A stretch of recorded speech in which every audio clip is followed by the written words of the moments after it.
Eu preparei uns slides, mas eu tive, assim, um acidente infantil, e aí os slides... Deixei o computador aberto com os slides, né? E aí vocês já imaginam o que foi que aconteceu, né? Tem criança, pois é, culpa da mãe. Então, eu vou ficar só falando mesmo, peço desculpa a vocês por isso, mas acredito que não vai impactar nessa troca que a gente tem, que é sempre muito rica. A gente hoje vai estar falando sobre a importância da sociedade no processo de inclusão. Antes da gente entrar propriamente no tema, eu queria primeiro trazer a questão da família. Porque a gente partir para a sociedade, a gente está partindo para um macro, né? E aí, quando a gente pensa na família, a gente está indo como se fosse do menor ponto para o maior, está expandindo. Então, eu queria começar tocando no assunto família. Mas antes de falar, eu gostaria de ouvir vocês. O que é família para vocês? Não precisa ser uma coisa muito longa, mas alguma frase curta, uma palavra. Para vocês, assim, o que é família? Gente, é para falar, hein? Não briguem, não briguem, não briguem. Todo mundo vai conseguir falar. Não precisa ser nada muito grande, não. Mas, tipo assim, me vem na cabeça que família, uma palavra, em uma frase curta. Neide, vai lá. Família é um grupo de pessoas que se unem por afetividade e que têm os mesmos princípios, que procuram ter os mesmos princípios e as mesmas finalidades. Obrigada. Quem mais quer contribuir?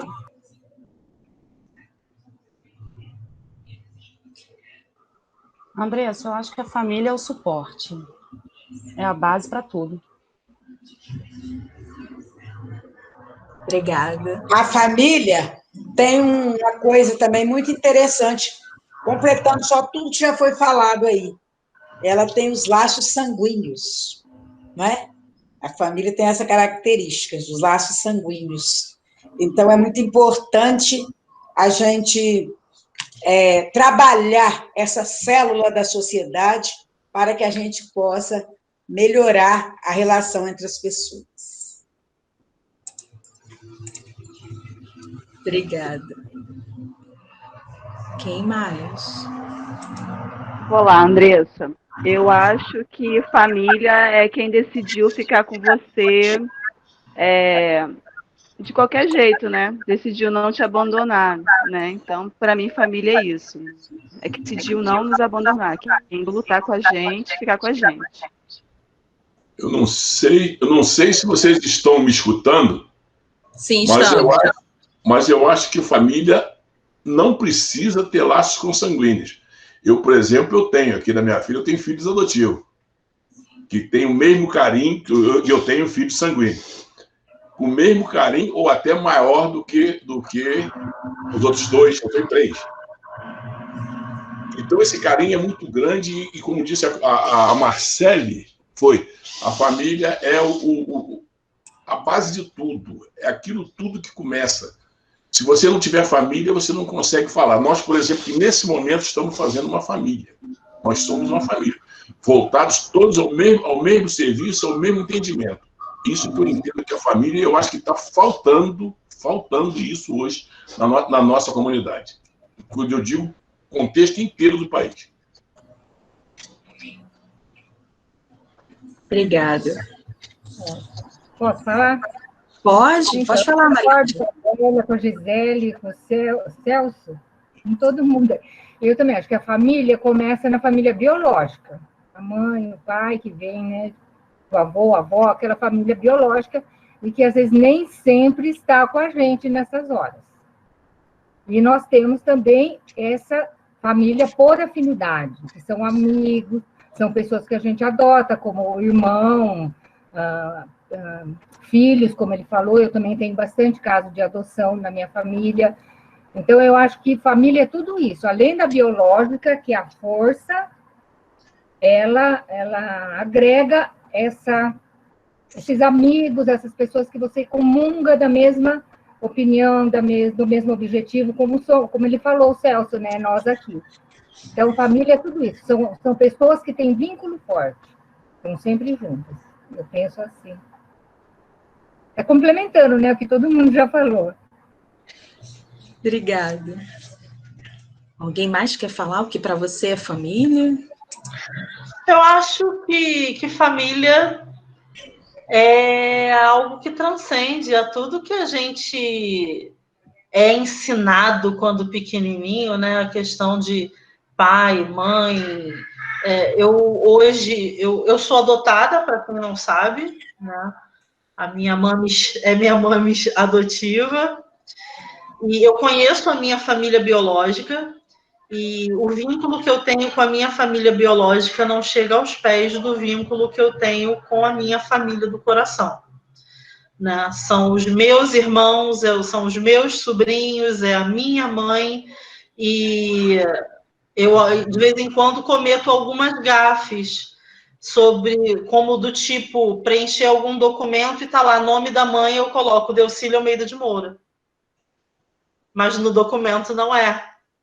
Então, às vezes é complicado você explicar para as pessoas que você esquece que a sua mãe não é a sua mãe biológica.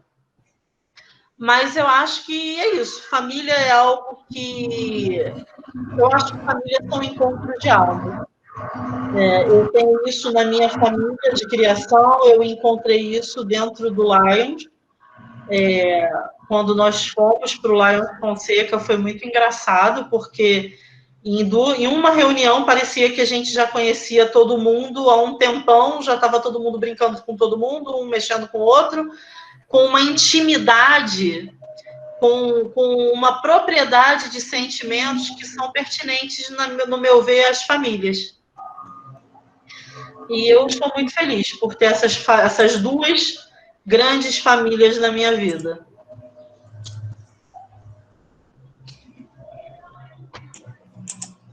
Alguém mais quer falar?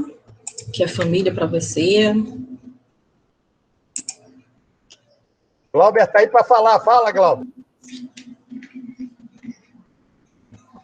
Glauber hoje chegou atrasado. Rodrigo também está.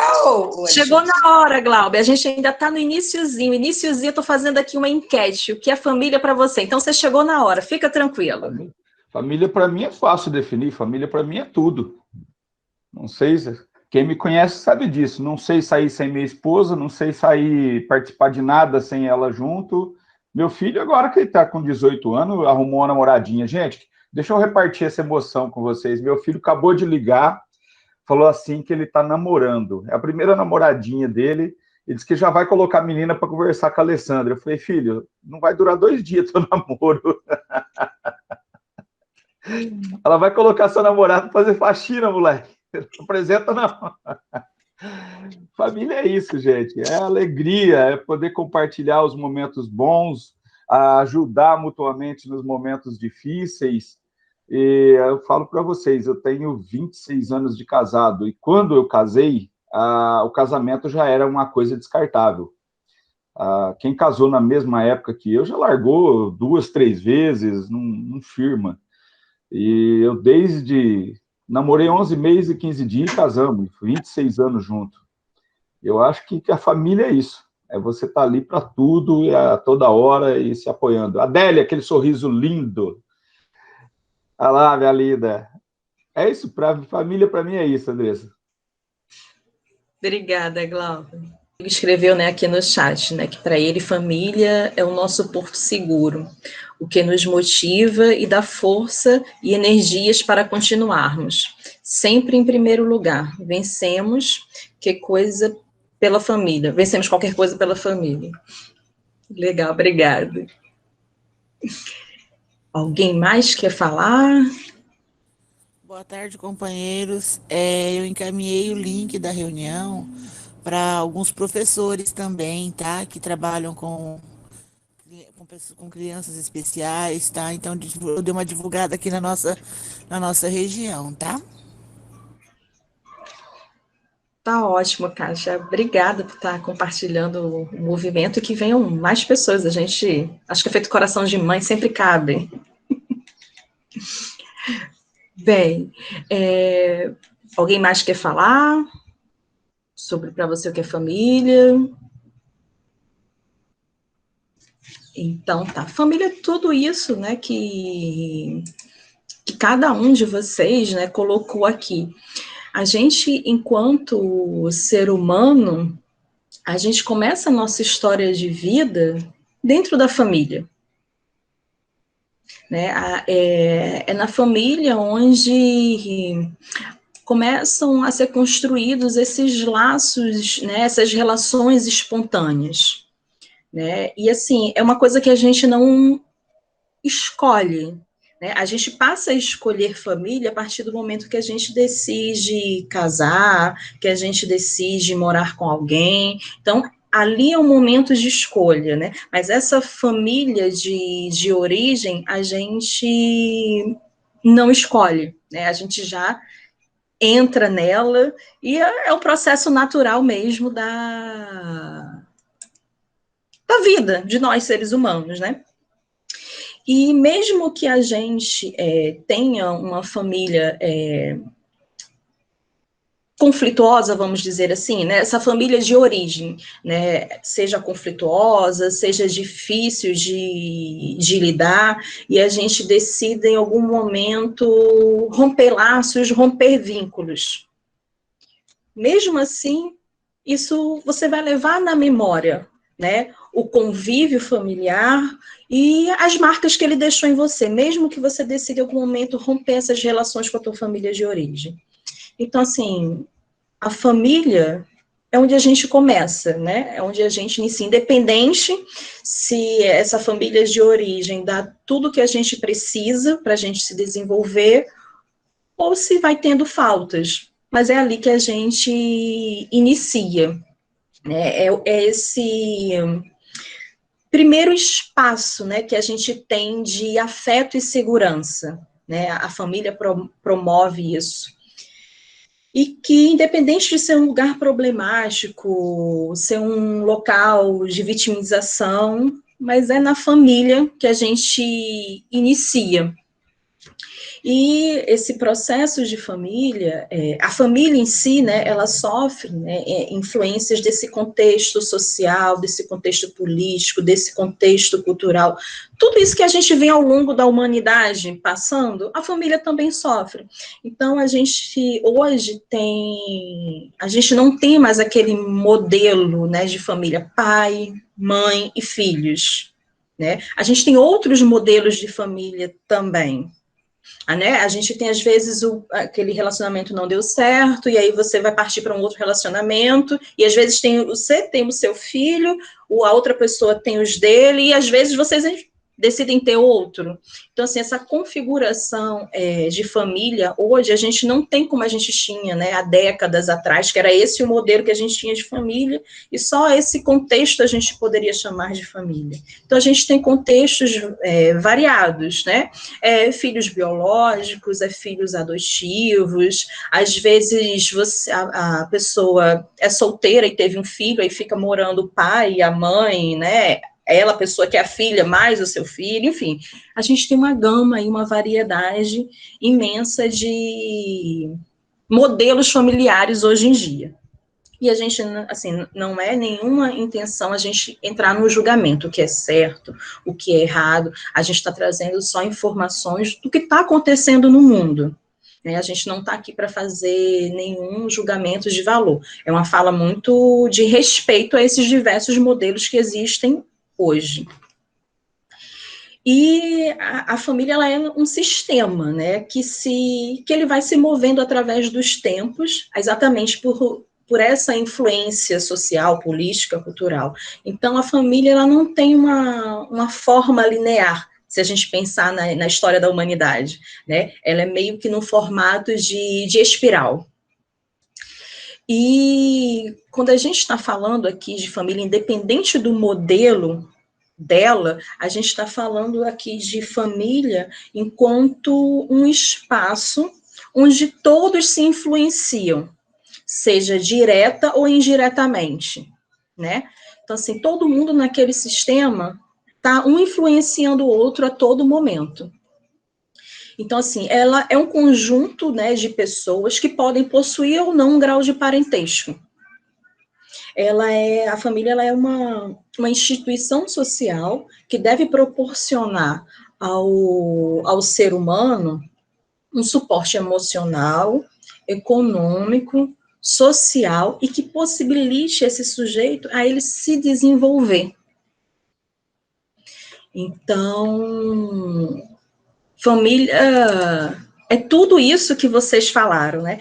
Porque talvez eu trouxe um olhar da família, um olhar mais do lado acadêmico, científico, mas do lado humano, emocional, é tudo isso que vocês falaram, né? Porque a gente vive isso. É da onde a gente vem. E a família, ela existe fases, né? Fases do ciclo familiar. Por exemplo, são 6 fases. A primeira fase é o jovem solteiro, a família sem filhos, a família com filhos, a família com, no caso, a família com filho, a família com criança. Perdão, deixa eu voltar que vai ficar confuso. Primeiro, jovem solteiro, família sem filhos, família com crianças, família com adolescentes, famílias no meio da vida e família no estágio tardio. Vou me pegar como exemplo nesse ciclo. Eu hoje estou dentro de uma família com criança. Se eu paro para pensar na Andressa, meu marido e meu filho. Mas eu também estou na família no meio da vida. Porque a minha família de origem, meus pais, né? Hoje eu e meus irmãos, a gente saiu de casa, casamos, e eles estão lá na casa deles, somente eles dois. Mas eu não perdi o vínculo com eles, eles não deixaram de ser minha família. Então, assim, eu tenho essa demanda na minha vida, que é eu, meu marido, meu filho, mas eu também tenho uma demanda dos meus pais. Então, assim, esses ciclos de vida da família, eles acontecem ao mesmo tempo, né? Não tem um momento único. Né? Quando a gente fala, por exemplo, do primeiro momento do jovem solteiro, Glauber, se você me permite pegar você como exemplo, né? Talvez o filho do Glauber, ele esteja nesse momento, jovem, solteiro. Mas daqui a um momento, ele pode ser que esteja nesse período de família sem filhos, depois família com crianças. Então, esse ciclo, ele não é parado, ele é todo movimentado e a gente pode estar em várias fases dele. Então, só para falar um pouco sobre cada um, o jovem solteiro, que eu acho que por si só já se explica, né? A família sem filhos, que é aquele casal que não tem criança, a família com crianças, pode ser 1, 2, enfim, mas que tem crianças, né? A família com adolescentes, a família no meio da vida, que é exatamente aquele casal, né? Que os filhos já foram embora, já constituíram suas vidas, e aí surgem os netos. Então, essa é a dinâmica dessa família. E a família no estágio tardio já é esse casal com uma idade mais avançada, onde precisa de um pouco mais de cuidado, de suporte, e que muitas vezes eles não são mais casal, às vezes um já faleceu em função da idade, enfim, e só tem um. Então, é essa família no estágio tardio, que já são essas pessoas que já passaram por todas essas etapas do ciclo de vida familiar. Alguma dúvida até agora? Alguém que queira acrescentar, falar alguma coisa? Gente, se vocês quiserem falar alguma coisa, vocês fiquem à vontade, tá? Até para dizer que não concorda, não tem problema. Seguindo. A nossa visão de mundo, ela é construída a partir da família.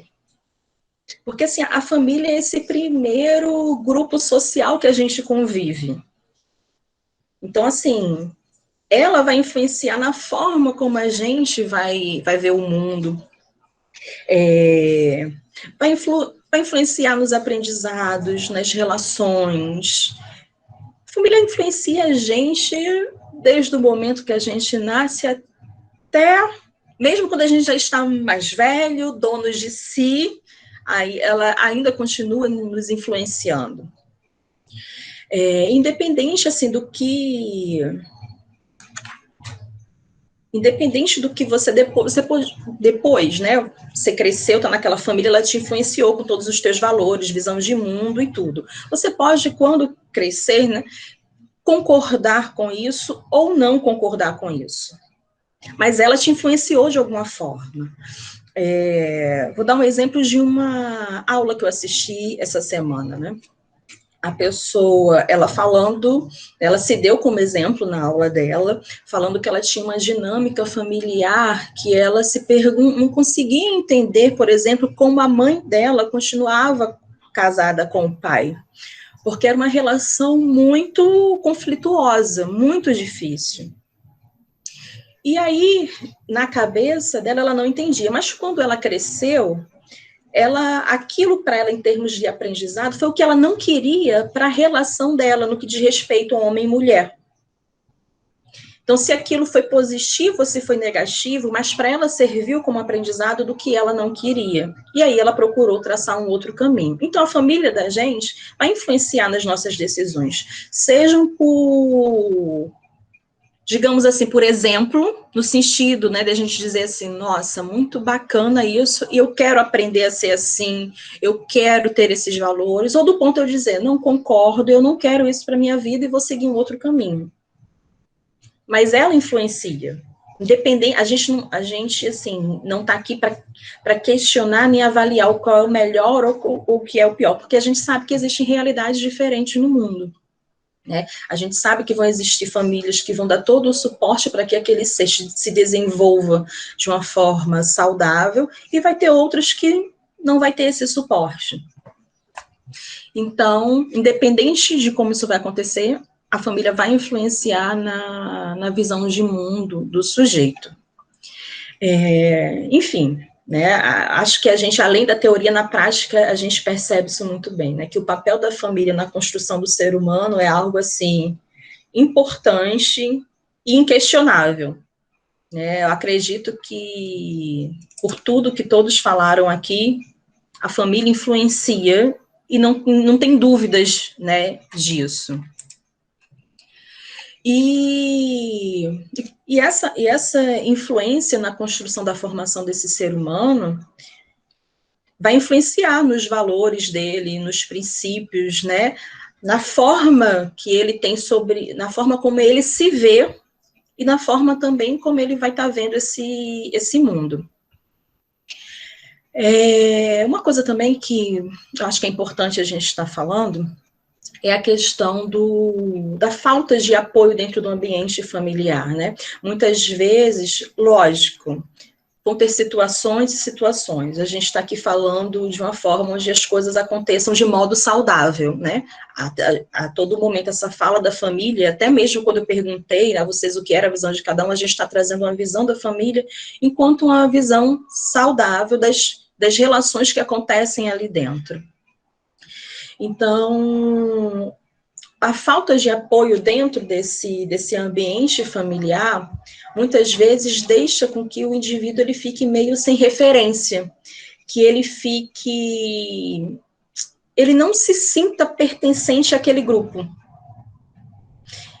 E isso pode ser ele desde criança, né, como a gente estava aqui falando, por exemplo, do autismo, se você trouxer isso dentro do autismo, uma criança autista dentro de um ambiente familiar que ela não tem apoio.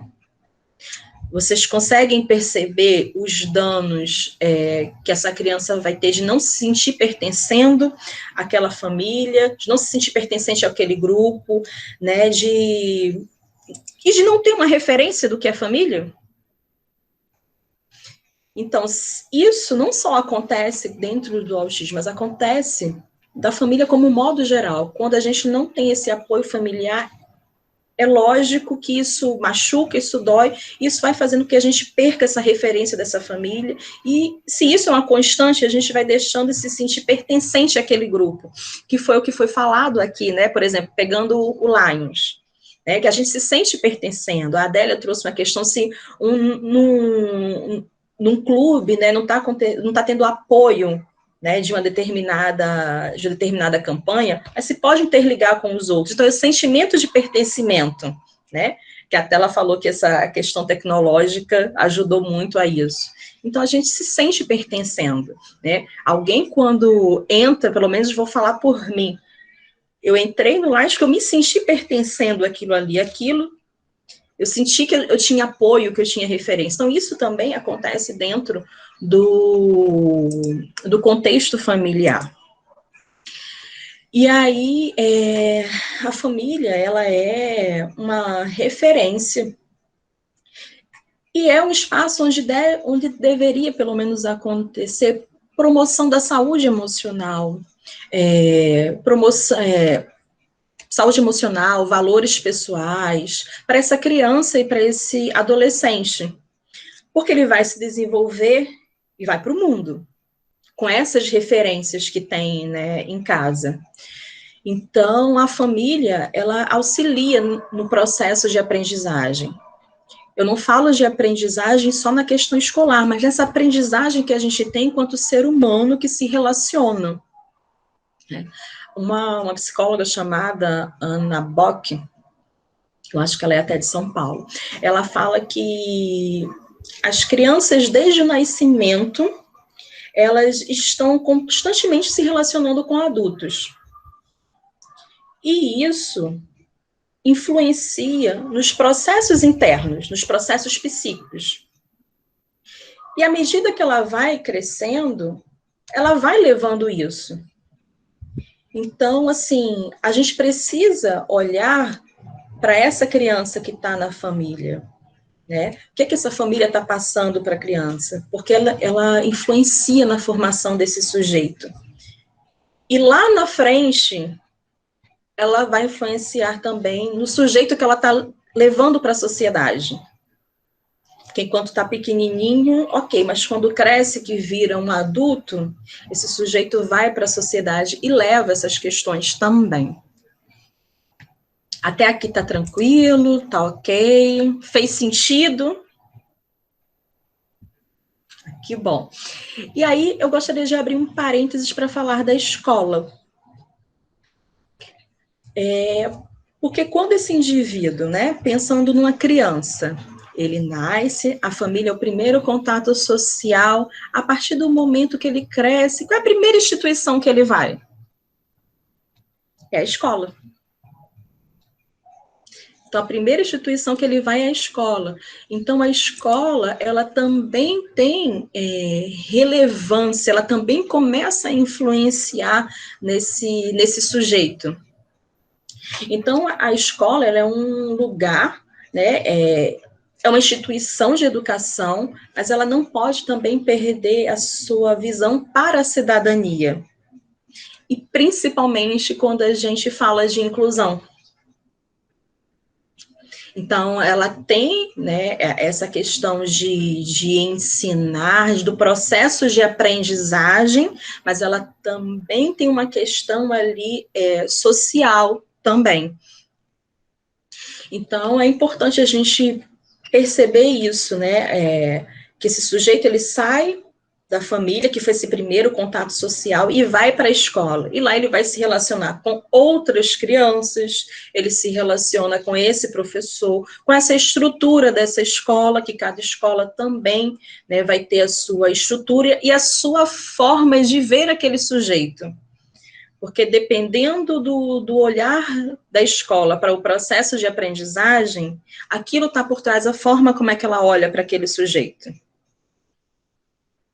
E aí, a escola, ela também pode ser um agente de mudança, ela também pode ser um agente de desenvolvimento para aquela criança, para aquele adolescente.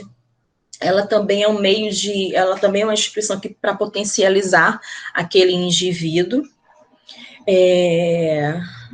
Agentes de mudança, né, ligada no desenvolvimento, influenciando. Imagina que aquele indivíduo tem aquela família conflituosa, como a gente falou no primeiro momento.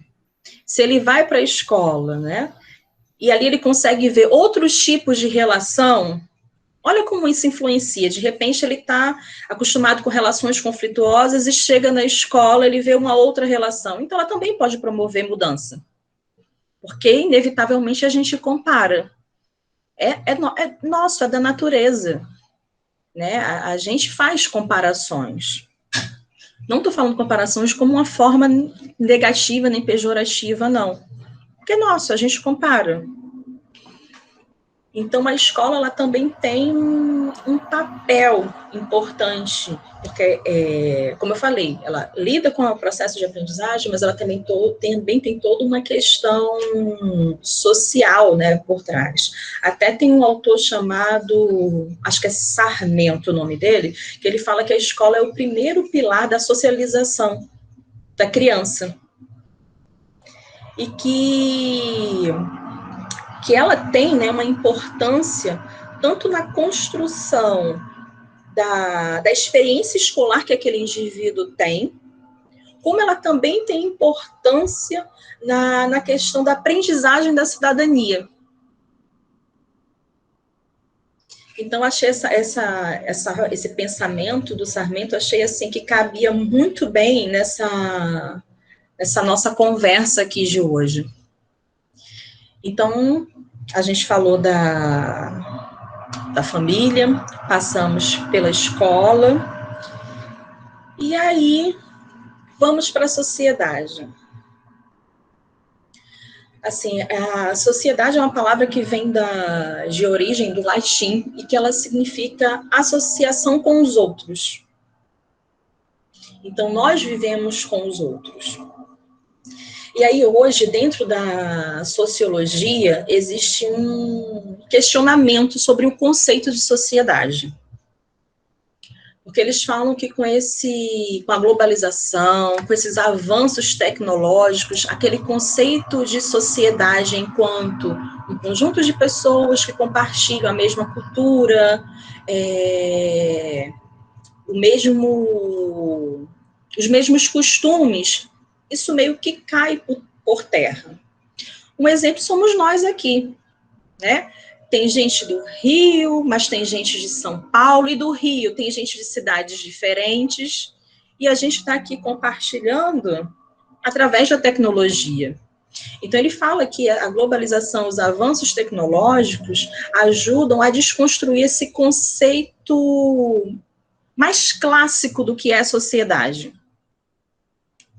Então, eles falam hoje de uma sociedade elástica, mas também ainda não chegam num senso de definição. Elástica exatamente pelo advento da globalização, pelo advento das tecnologias. Eu, por exemplo, tenho família fora do Rio. Hoje, a gente consegue participar muito mais da vida do outro, porque antigamente você fazia interurbano por telefone fixo, quando vinha a conta, era um infarto. Hoje em dia, o que é que você faz? Se você, por exemplo, tem os pacotes, né, que você liga de operadora para operadora, outras coisas, ou então a simples ligação do WhatsApp pelo Wi-Fi de casa. Você já está pagando o Wi-Fi mesmo. E aí você faz a chamada a hora que você quer, né? Além de fazer a chamada de áudio, como faz aquelas de vídeo, que um está vendo o que o outro está fazendo.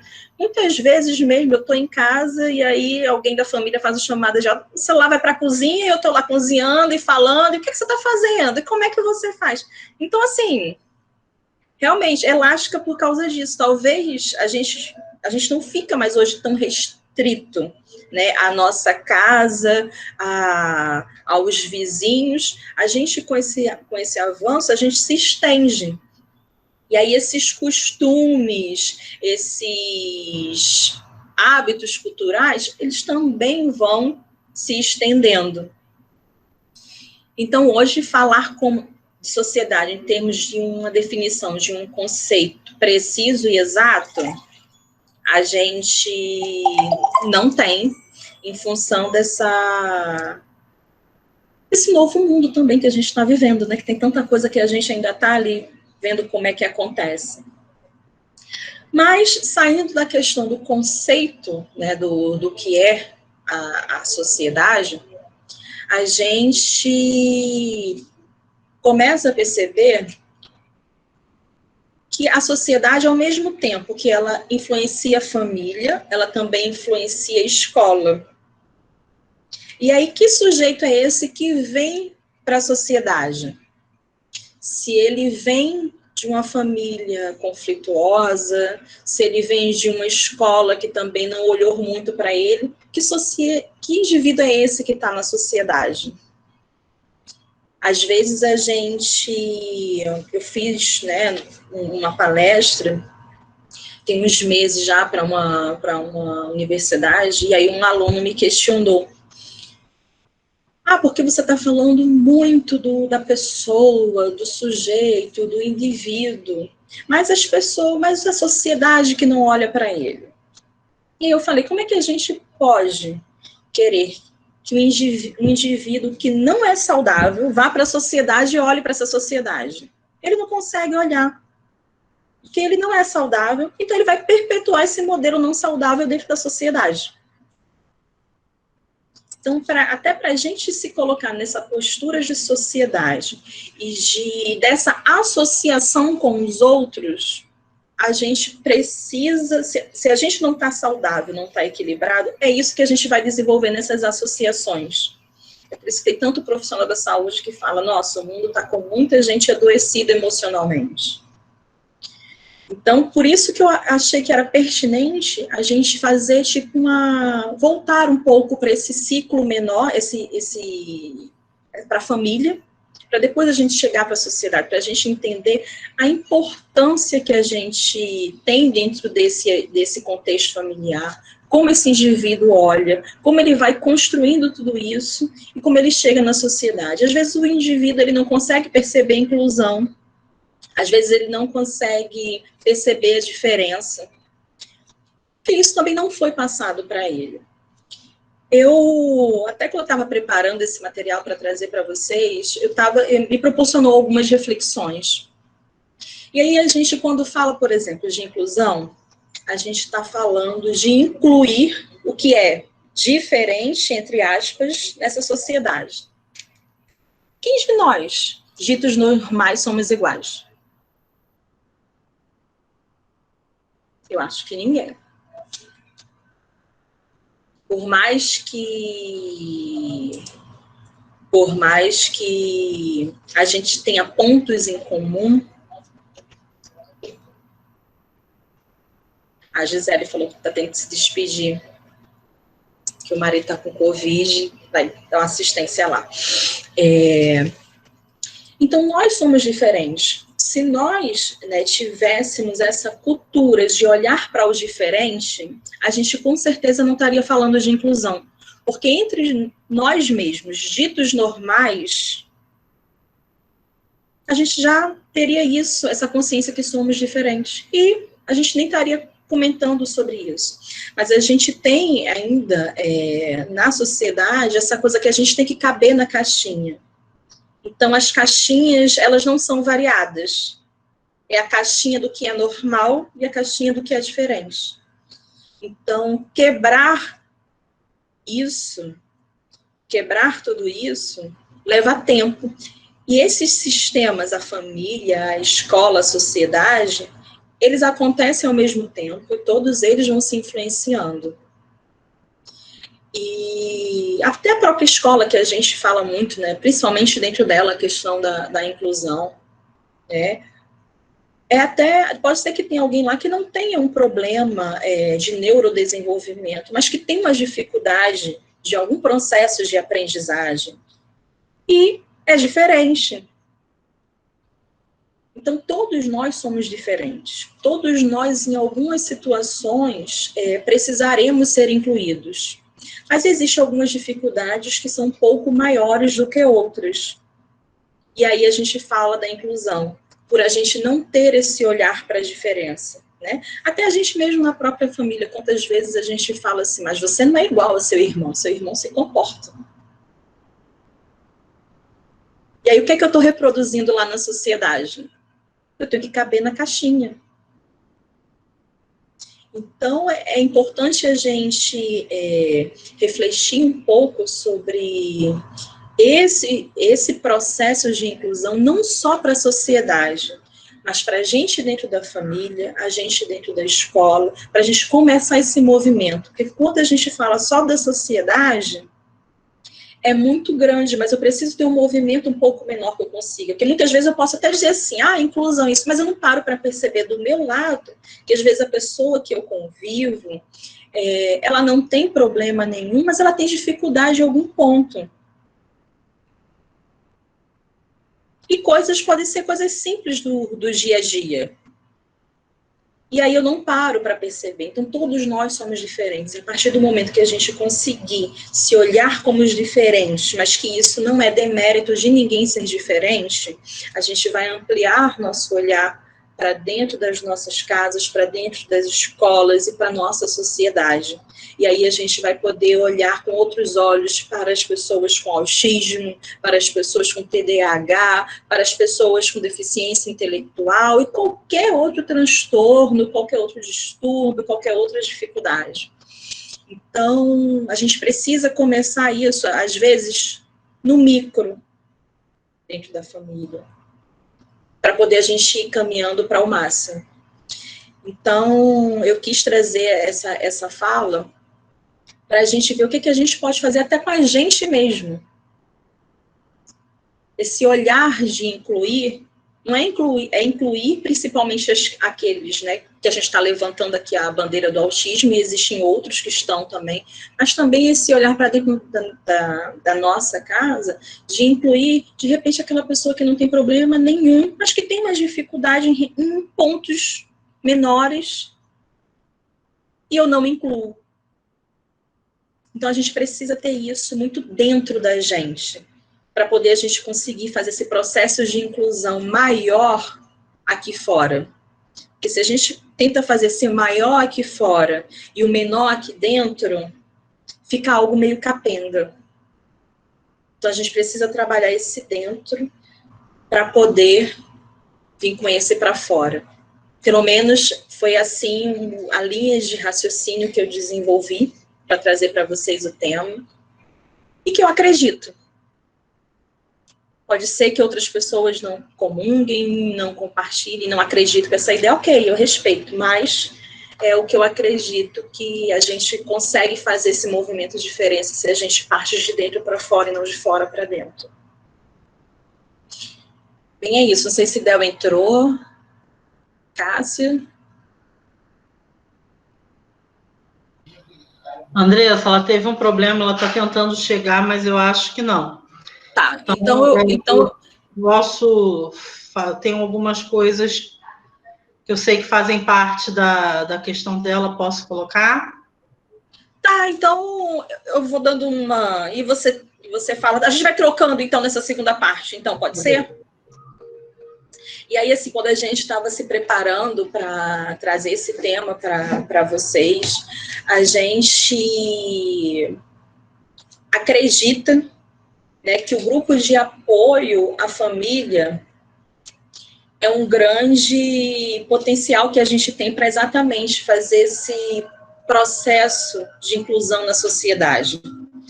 Porque o grupo por mais que a intenção seja grupo de apoio à família, mas a gente tem trocas com pessoas que não têm familiares com autismo, a gente tem trocas de profissionais. Então, a partir do momento que a gente tem essa troca, que a gente consegue ter empatia, né? Eu como mãe, consigo olhar para o profissional e ter empatia com ele, ele consegue ter empatia comigo, um se colocando no lugar do outro, a gente se fortalece e leva a questão para a sociedade mais forte. Então, acho que o grupo de apoio é esse grande referencial da importância da sociedade no processo de inclusão.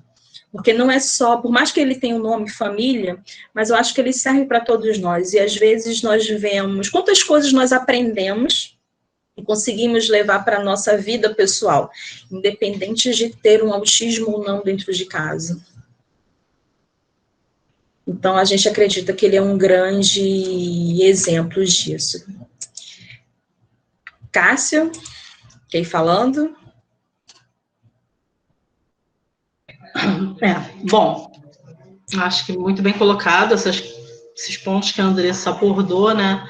Mais uma vez eu peço desculpas minha mãe, companheira dela, que ela precisou ir a Madureira, teve um problema no trânsito e está tentando chegar desesperada, mas já tranquilizei ela que a gente está administrando a situação.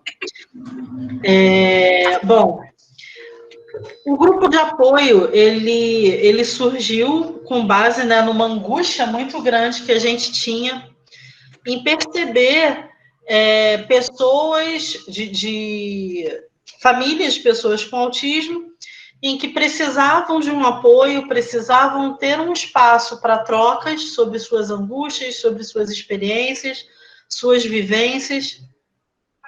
E esse espaço ele não era acessível, né, para as pessoas que não tinham condição de pagar por um atendimento desse tipo. E aí a gente começou a buscar e a perceber, como a Andressa disse muito bem, essa necessidade que se nós olharmos de perto, a inclusão é uma necessidade diária e de todos. Todos nós, de alguma forma, precisamos ser incluídos em algum aspecto. Seja porque a idade está um pouco avançada, então os degraus muito altos são mais inacessíveis, seja por excesso de peso. Eu vou me citar como exemplo, e seria também o exemplo que mamãe estaria aqui falando, que ela viveu com muita propriedade, né?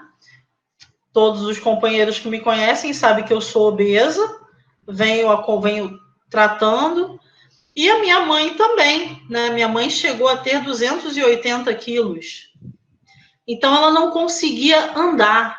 A minha mãe dava 3 passos e precisava de um banquinho para poder sentar. A minha mãe chegou a um ponto que ela não queria sair de casa. Nem de banquinho, nem de carro, nem de jeito nenhum. Porque o olhar das pessoas é de crítica. O olhar da maioria das pessoas é de condenação. O olhar que as pessoas lançam para uma criança com autismo, quando ela desorganiza e as pessoas taxam como malcriação, nossa, que vergonha, nossa, não sabe educar o filho, é o mesmo olhar que a pessoa obesa recebe quando ela tem dificuldade para entrar num transporte público. Porque as pessoas olham e rotulam. É gordo porque só sabe comer, porque tem preguiça de fazer alguma coisa, porque não se cuida. E assim por diante, né? Várias questões que deixo até o espaço à vontade para, se alguém quiser pontuar alguma dificuldade que já viveu ou que tenha por conta disso.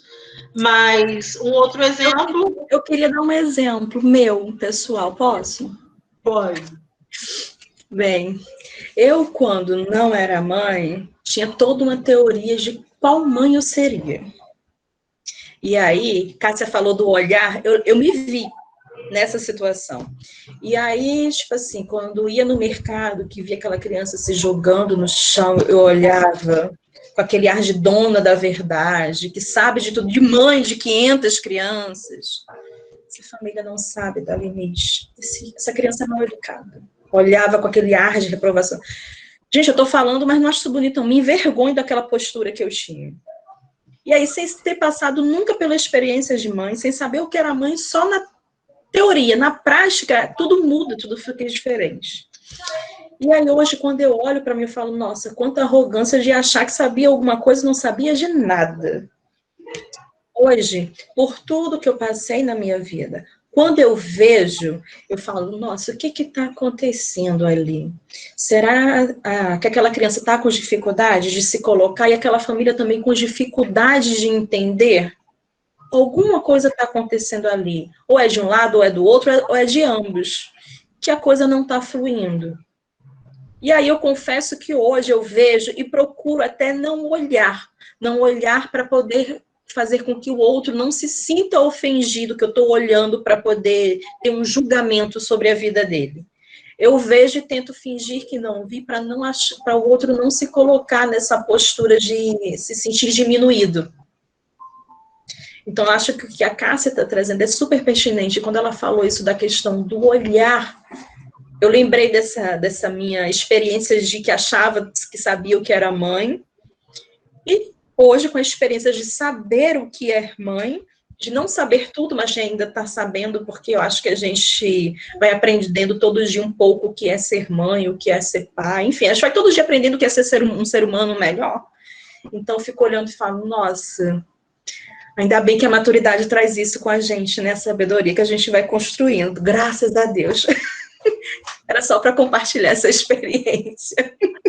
E eu tive uma grande felicidade, um grande prazer de como a minha mãe, ela sempre me acompanhou nas palestras que eu fazia, nas viagens, ela foi se envolvendo mais com o assunto. E quando aconteceu de nós estarmos uma vez na rua e tinha uma criança desorganizada, foi muito engraçado, porque ela me deu uma cotovelada, você não vai lá ajudar? Eu falei, vou. Mas eu achei bonito essa percepção dela. Você não quer tentar ajudar? Eu falei assim, eu vou tentar. E, felizmente, consegui. Mas aí depois eu fiquei rindo, né? Brincando com ela. Falei assim, pô, legal, você percebeu que a criança estava desorganizada? Aí ela falou assim, não, eu não percebi que a criança estava desorganizada. Mas eu percebi que as pessoas estavam olhando para ela e para a mãe do mesmo jeito que olhavam para mim. Quando eu não conseguia andar, quando eu não cabia nos lugares. E eu falei assim, nossa, mãe, é verdade. E ali foi o clique que ela teve de realmente querer começar a se envolver nos processos de inclusão. E hoje, a gente fica muito feliz de ver esse espaço acontecendo. O Alexandre sabe disso, a gente conversa muito sobre isso. Eu fico muito feliz de ver cada vez mais companheiros presentes, cada vez mais companheiros envolvidos, porque, como eu disse no início, eu acredito muito que, enquanto mais nós formos, maiores resultados nós vamos conseguir. Então, eu não me importo se a gente, quinzenalmente, religiosamente, aos sábados, está aqui, poxa, mas você perde, eu já ouvi isso algumas vezes, você perde, infelizmente, de amigos que não sabem o que é isso que a gente vive, né?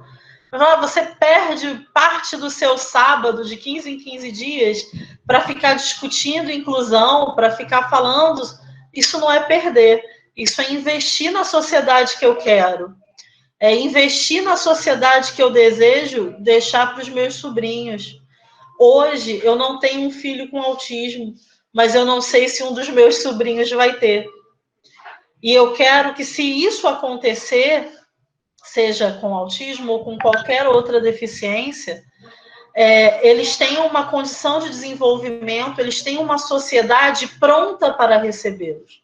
Né? A gente precisa sair literalmente sair da caixinha do preciso preparar a criança para a sociedade. Não, é a sociedade que precisa se preparar para receber as nossas crianças. Nós não temos que ser todos iguais, todos do mesmo tamanho, todos pensando da mesma forma, não. Eu não posso buscar uma cura do que não é uma doença. E quando eu falo de autismo, eu não estou falando de uma doença. Então, eu não posso pretender uma cura. Eu posso pretender que eu tenha uma sociedade digna que possa oferecer à minha criança uma condição de pleno desenvolvimento. Eu preciso de uma sociedade que tenha condição de oferecer à minha criança o auxílio que seja necessário para ela poder se desenvolver e auxiliá-la nos pontos onde ela não consiga se desenvolver. Essa criança ela não tem que ser impedida de estar num espaço porque não está pronta para estar nesse espaço. É o espaço que precisa se preparar para recebê-los. Então, para a gente é uma alegria muito grande ter esse grupo, ver esse grupo cada vez crescendo mais, saber que cada um é um elemento multiplicador, é um elemento que vai levar a fala da inclusão, que vai levar esse pensamento de inclusão adiante. Né? Nós acreditamos muito nisso e desejamos, sinceramente, que cresça cada vez mais. Né? A gente está encerrando os ciclos de 2020, mas já repletos de planos para 2021 e garantindo que essas palestras elas vão continuar. É algo que a gente deseja muito que seja ad eternum e que cresçam, né? E se Deus quiser, em breve o presencial for possível, a gente também já está estudando a melhor forma do presencial acontecer junto com o remoto, viu, Glauco? Vai se livrar, não. Né? E quem sabe a gente não consegue organizar essas caminhadas na mesma data. Vai ser lindo ver todos os clubes fazendo a caminhada no mesmo dia, todo mundo de azul. Eu acho que vai ser perfeito. Quando eu conheci o leonismo, foi num momento muito peculiar da minha vida nessa questão da briga com o autismo, porque esse projeto que a gente está desenvolvendo hoje foi um projeto oferecido para ser trabalhado dentro da rede municipal. E o projeto foi negado, porque não tinha por que fazer um trabalho para a família. Tinha que focar unicamente no indivíduo.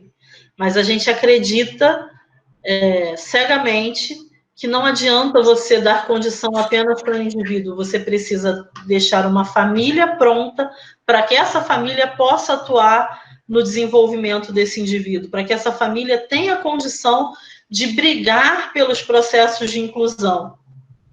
E que toda a sociedade assuma esse papel, né? É um papel de todos nós, não é um papel único para as pessoas que têm uma pessoa com deficiência na família. É um papel de toda a sociedade, é o que é digno, é o que é correto de ser feito.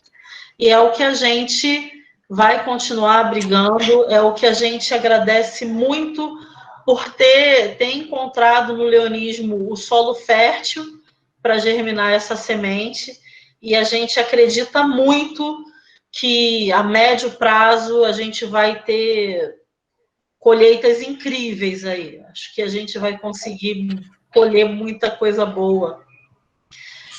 E Cássia, a longo prazo a gente vai olhar para trás, bater no peito e falar assim, eu pude ajudar a construir tudo isso.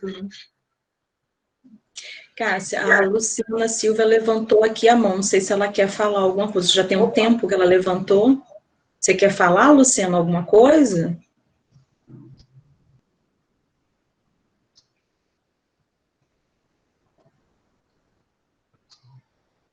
Acho que, enfim. Engraçado você falar isso, porque eu lembrei de uma história que aconteceu na minha família. A gente está falando de sociedade, de levar, né, E aí, é muito interessante, porque na minha família é o primeiro caso, né, o meu filho com autismo. Então, assim, tá todo mundo conhecendo, né, o que é. E eu tenho uma tia que ela é professora aposentada. E aí, nesse processo, e ela me pedia indicação de livros para ela ler, né, ela falou, nossa, quanta criança deve ter passado por mim, eu não sabia. Se hoje eu estivesse na ativa, eu faria tudo diferente. E, recentemente, ela estava num evento, né, que não tinha nada a ver com educação, com autismo, nada disso. E uma pessoa falou, assim, um homem que descobriu um autismo no neto ou na neta, não recordo. E, assim, a postura dele era quase que uma doença terminal. Assim, disse que ele falou, que ele chorou, e aí ela disse que aquilo incomodou tanto ela, que ela pediu para falar. E aí ela foi lá para frente, e aí ela falou que era autismo, que aquilo não era o fim do mundo. Então, assim, e no final foi aplaudida de pé, e o presidente da instituição agradeceu ela pelo conhecimento, porque nem ele sabia o que era. E aí ela falou assim, para mim, ela falou, nossa, consegui ajudar meio que indiretamente uma criança, porque assim, aquele avô levou toda aquela gama de informações, isso já tem um mês. E aí, semana passada, ela se encontrou novamente com esse homem. e ele falou assim, que a criança já passou por um processo de avaliação, já iniciou uma terapia, e que que ela não sabe como a informação que ela passou para ele tirou um peso dos ombros dele. Que ele agora está uma outra pessoa muito mais animado, mais feliz para poder lutar pela neta, eu acho que a menina, pela neta dele. E aí, é isso que a gente tenta fazer, né? É levar essa informação e a gente vê que tem jeito, não tem cura, mas a gente pode olhar para aquilo de uma forma diferente, porque nós somos diferentes. E a partir do momento que a gente consegue alcançar a informação, o preconceito até da própria família cai. Porque o olhar daquele avô, no relato dela, era como se a criança estivesse com uma doença que ela iria ser uma incapaz o resto da vida. E aí, quando ele descobriu que o que ele achava não era a realidade, um mundo se abriu na cabeça dele. Né? Até para ele ter ânimo de lutar e ver que aquilo não é, né? É um ser humano que tem suas dificuldades, mas que ali dentro também mora muita potencialidade, que a família vai descobrir aos poucos. Então, eu acho que é um exemplo, tanto que envolve a questão da sociedade, como que envolve também a família, né? A questão da informação faz com que a gente tenha atitudes diferentes. E aí a gente começa, à medida que essa informação vai entrando, a gente também começa a perceber que nós somos diferentes também. Né? Eu escuto muita gente falando assim, não sei, às vezes eu acho que eu tenho um traço de autismo. Mas é porque todos nós temos características. A diferença é que uns, né, a questão do autismo tem todo um ciclo, mas ter alguma coisinha de não gosto de barulho não te faz ser, mas pode te possibilitar a ser empático com aquele sujeito que tem a questão. Então, eu acredito que um dia a gente ainda vai se ver como muito diferente um do outro, que somos, na verdade, e aí a gente vai falar de outras coisas e não vai falar mais de inclusão, porque a gente se vê como ser humano realmente, na sua totalidade, cheio de diferenças.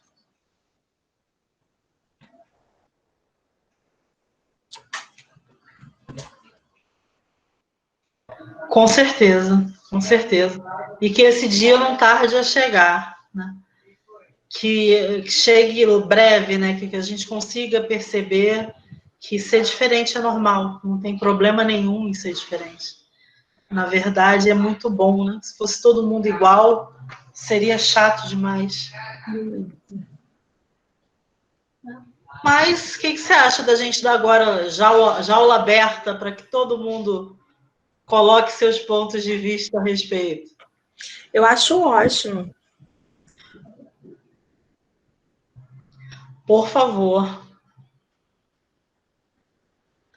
Eu vou pedir a palavra de uma pessoa.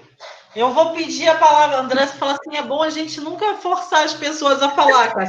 Eu falo, eu forço sim. Pedir a palavra de uma pessoa que eu sei que, assim, vibra pra caramba.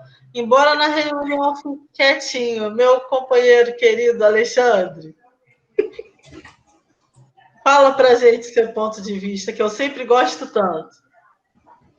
Gente, fico muito feliz, né, em ver esse grupo, ver essa luta pela inclusão com essa energia, né? A gente sempre brigou muito, eu e Cássia, sobre isso, né? Eu vi a Cássia no cantinho dela sonhando com essa ideia desse grupo, e aí eu e a pentelha da mãe dela infernizando a vida da Cássia. Não, porque você tem que fazer diferente, não, porque tem que ser assim.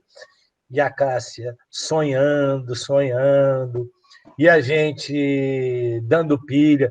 Ela arrumou olha, gente, há um ano atrás ela arrumou uma loucura no nosso clube, tá? Chegou, né? Duas malucas, né? A Cássia e... Desculpa falar assim, mas eu acho que é um momento importante. Duas malucas no clube, e elas não, juro, elas esperavam que iam encontrar no Lions pessoas normais, né? E aí ela propôs ao doido do nosso presidente, Antônio Coimbra, na época, e ao clube, né, de fazer um evento no Lions Fonseca, no centro comunitário.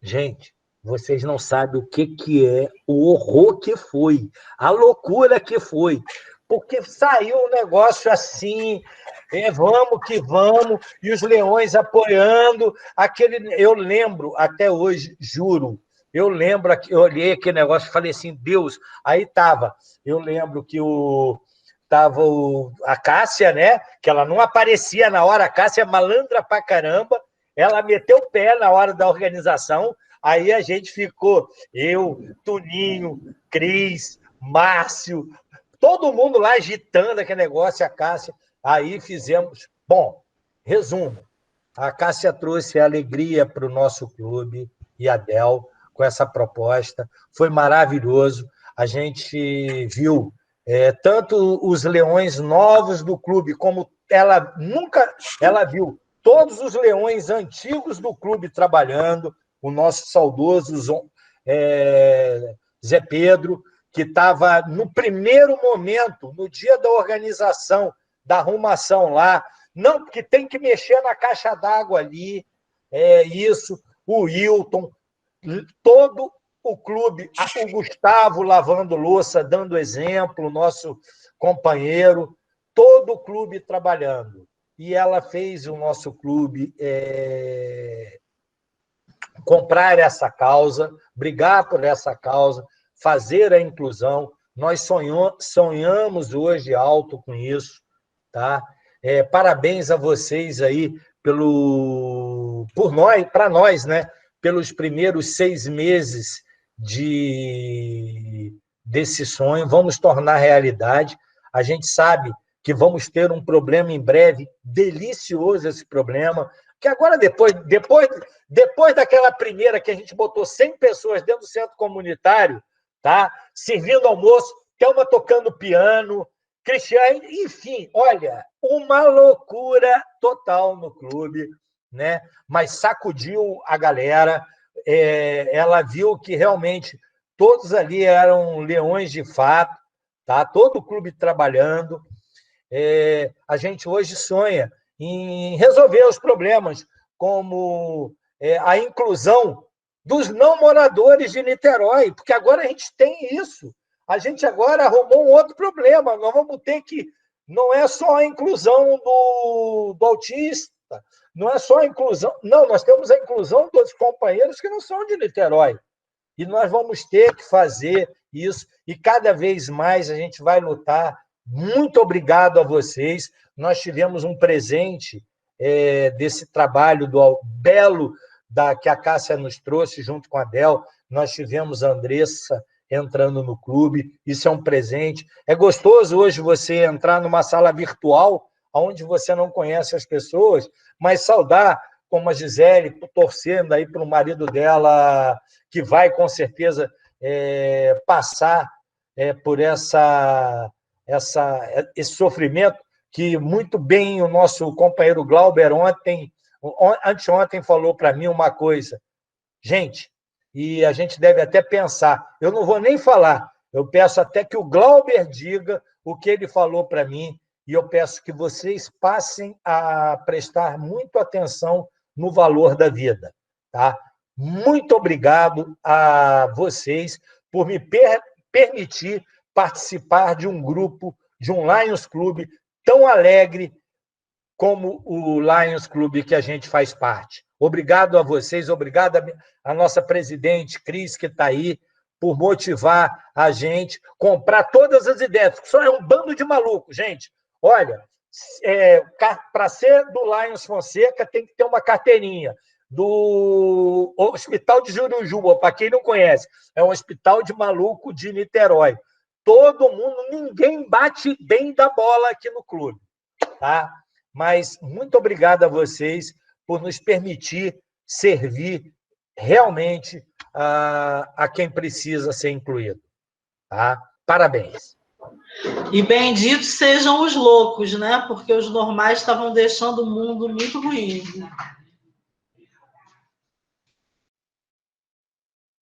Glauber, por favor. Agora o Glauber tem que contar o que ele me contou. Eu falo tanta besteira. Você acha que eu sou capaz de lembrar o que eu te falei? Ainda mais se foi sério. Mas a gente brinca muito, mas uma grande realidade. Cara, essa vida é muito curta, muito passageira, muito repentina. É sobre isso, Alexandre, que eu falei outro dia contigo? Eu não vou mentir para vocês, não. Eu cheguei aqui, foi anteontem. Eu tinha acabado de receber a notícia de uma amiga minha que está lutando contra um câncer e ela se rendeu. E aí você chega, você fala, poxa, não tem o que fazer. Ela estava já se despedindo, ainda agradecendo de poder deixar tudo organizado, a parte prática, como ela mesma diz, e se despedindo de todo mundo. E você olha para aquela luta e você fala assim, poxa vida, às vezes a gente perde tanto tempo com coisinhas tão pequenas e aquilo que realmente é importante a gente não dá valor. E quando você vai dar valor, já está nos finalmente, não tem como fazer muita coisa. E aí, não obstante, eu estava tão chateado, eu falei, Alexandre, hoje eu vou meter o pé na jaca, hoje eu vou tomar uns 2 litros de vinho. Aí cheguei em casa, estou lá, chamei a Alessandra para tomar um vinho, eu falei, eu vou afogar as mágoas hoje. Ela falou assim, você precisa só de uma desculpa para tomar vinho, né? Eu falei, lógico, a vida é rapidinha, minha filha, a gente tem que aproveitar os minutos para poder ser feliz. E aí chega a notícia de um amigo nosso também que sofreu um acidente, tudo na mesma hora. Eu falei, abre outra garrafa porque uma não vai dar, não. Vamos tomar outra. E aí você olha, você fala assim, tirando a parte brincadeira disso, mas, gente, vamos falar a verdade, fica cheio de micuinha, cheio de coisinha, cheio de dedinho, e na hora que precisa mesmo não está ali presente. Eu sempre falo, quer fazer por mim, faça em vida. Não vem com esse negócio depois que eu morrer fazer para mim, não, porque não vai adiantar nada.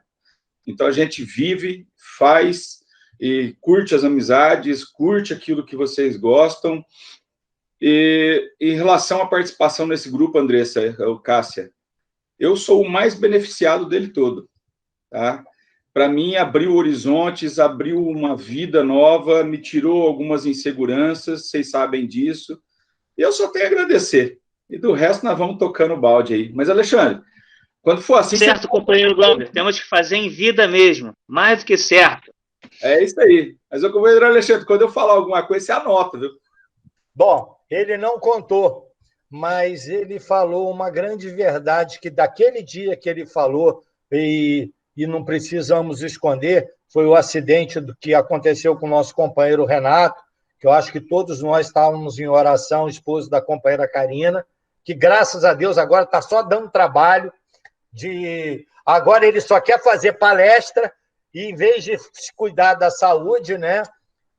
Mas o Glauber teve uma hora que ele virou para mim e falou naquela hora de tristeza, naquele papo triste, o seguinte: gente, vocês repararam um detalhe?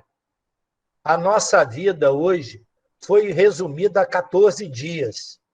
São os 14 dias que a gente tem para, se pegar esse vírus maldito, se curar.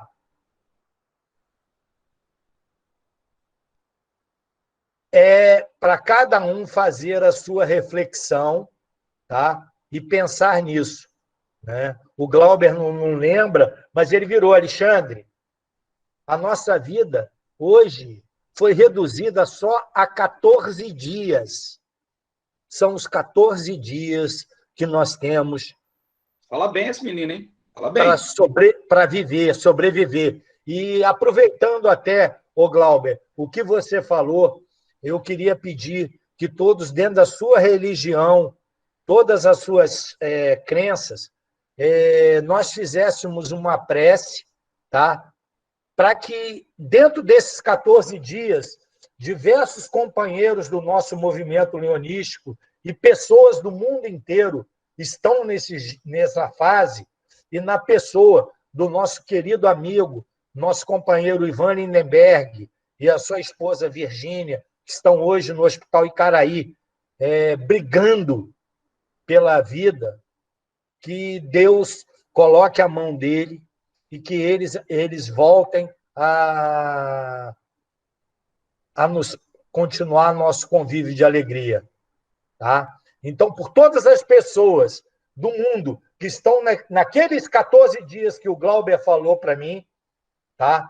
E que é uma verdade, nessa briga dos 14, e mais as pessoas que vão entrar nessa briga, que saiam vitoriosos e que a gente vença esse grande mal que a gente tem.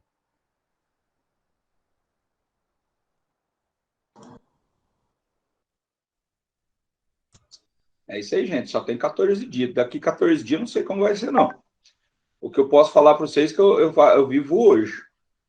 Alexandre? Não vamos deixar para frente, não. Olha lá, meninas. Vamos lá continuar.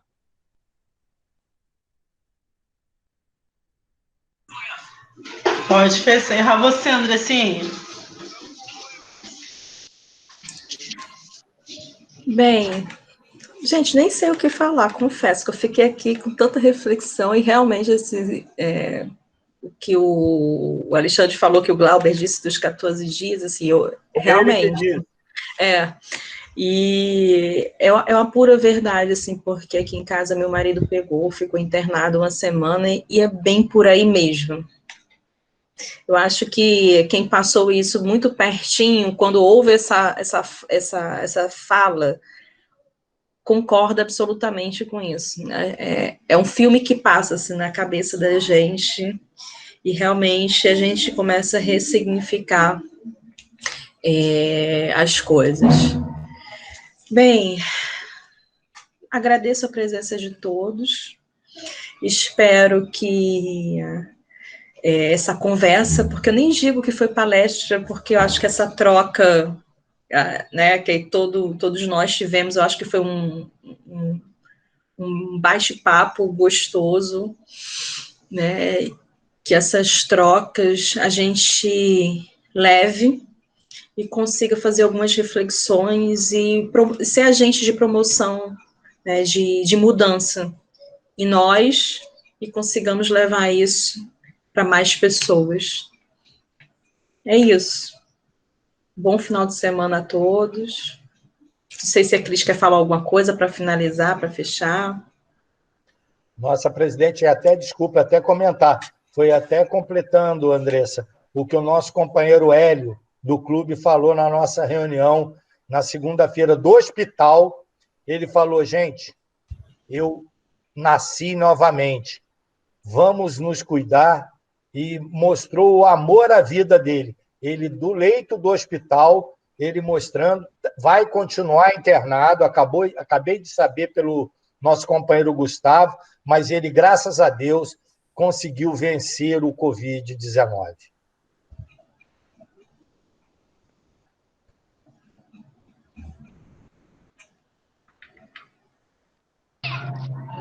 Bom, gente,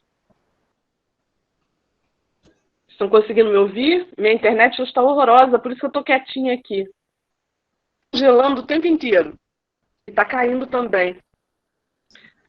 Olha, meninas, não tem palavras, né, para falar todos os nossos encontros aí desse período. Só aprende, só se delicia. É muito bom. Eu acho que é um momento de troca, assim, que nós temos, né? Um momento de experiências, um momento de aprender. Como a Cássia falou, não é eu perder esse período aí na tarde do sábado, né? A gente trocado vivências, né? E um aprendizado muito, muito grande. Se as pessoas entrassem um pouquinho só nas nossas reuniões, com certeza iriam querer continuar assim, como nós ficamos, né? Todos esses sábados aí. Eu me lembro aquele sábado que eu tive compromisso com as meninas, né? De repente, que eu fui levar, ouvindo a reunião, e caí a internet, eu queria entender, e cheguei aqui, continuei. Então, é o buscar mesmo, é o ouvir, é o conversar, né? É o entender. E nós temos feito isso durante esses encontros, né, com as experiências que vocês duas têm antes, e as outras meninas também, a Cássia, né? A Cássia Belo também, né? Fica aqui meu agradecimento a todos. Isso, a todos que passaram, né, nessas semanas aí, e que a gente possa frutificar isso para 2021. Com certeza, foi o que eu falei, não só no nosso grupo, mas em lugares que precisam ouvir e precisam de aprendizado também, como escolas, né, grupos. Vejo na escola existe que cuida, né, que organiza algumas situações de autismo, né, crianças com deficiências no estado. O que seria bom essa troca deles conosco, né? Eu vejo assim, todas as vezes que vocês contam experiências, eu vejo o quanto seria bom isso, né? Então a gente tem um campo muito grande, realmente esse ano ficou um pouco limitado por conta do Covid, né? Mas eu acredito que 2021, 2022, né, quando vier essa vacina, a gente ainda não sabe, mas que as coisas comecem a acontecer, vão acontecer muito mais aceleradas, e a gente tem que realmente estar preparado. No virtual, no presencial, a gente até muito mais além disso, né? Então, coisa que já está pronta, que foi formada, que deu muito certo, e eu tenho certeza que só vai frutificar, né? Então, assim, agradecer mesmo, Márcio acabou para mim, olha, botou na minha frente aqui, é brincadeira, né? Então, ele achou que a câmera estava fechada. Então, assim, que Deus abençoe vocês, né? Que vocês possam cada vez mais incentivadas, né? Com todos os trabalhos que viram, que eu sei que vão estar, mas que Deus possa abençoar vocês, a vida de vocês, para que a gente possa estar disseminando, divulgando cada vez mais aí um tema tão pertinente, né, que tanta gente precisa estar ouvindo, aprendendo, e que muitas vezes não tem a oportunidade, né? Então, que a gente possa estar levando, que nós possamos ser esses agentes para poder levar conhecimento, esse conhecimento a outras pessoas que tanto precisam. Então, que a gente ultrapasse esses muros aí do Lions, de outros lugares que virão, né? Que a gente possa ultrapassar mais e mais os muros, que a gente possa estar ganhando o mundo, né? E nos colocando e fazendo com que as pessoas realmente possam estar conhecendo, tá? Então, eu só posso falar que minha palavra é gratidão a vocês, né, por todo esse trabalho, todo esse empenho, toda essa garra, essa vontade, que vocês são incansáveis, né? Todos são como se fosse o primeiro. A gente não vê desânimo, a gente não vê cansaço, pelo contrário, cada um que acontece, a garra é maior, o incentivo é maior, a vontade é maior, e vocês contaminam, né? Todas as pessoas que estão assistindo. Então, Deus abençoe a família de vocês, né? A vocês, mais muita saúde e bola para frente, que 2021 vem aí com toda a força, com Covid ou sem Covid, nós na área.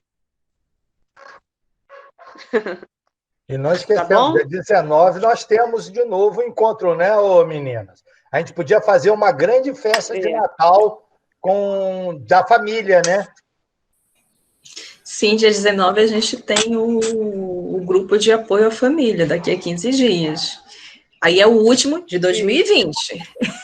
Então, o boteco do grupo de apoio? Hã? O último.